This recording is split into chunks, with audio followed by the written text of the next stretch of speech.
बाहुबलीमा भएको झरना पनि हुन्छ है यो जहाँसम्म लाग्छ कडा अहिले बल्ल गर्ने अघि गर्मी भइरहेको थियो अहिले चाहिँ बल्ल हल्का हल्का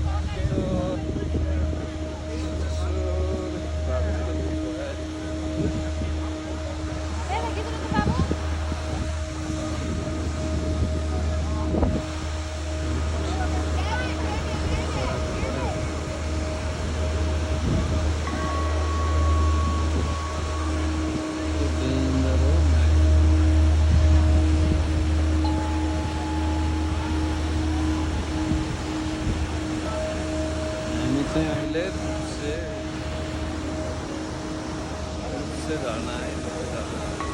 झरना म्याग्दी जिल्लाको म्याग्दी जिल्लै हो क्या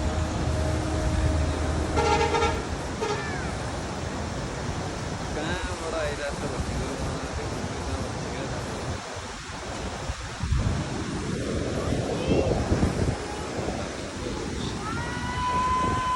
नेपालमा यस्तो एकदम छ नेचुरल अरूको ठाउँतिर अरूको कन्ट्रीमा अरूको ठाउँतिर के भन्छ नि आर्टिफिसियलहरू हुन्छ भने हाम्रो नेपालमा चाहिँ के होस् नेचुरल एकदम खुसी त्यसै नेपाललाई स्वर्ग भनिन्छ त साथीहरू होइन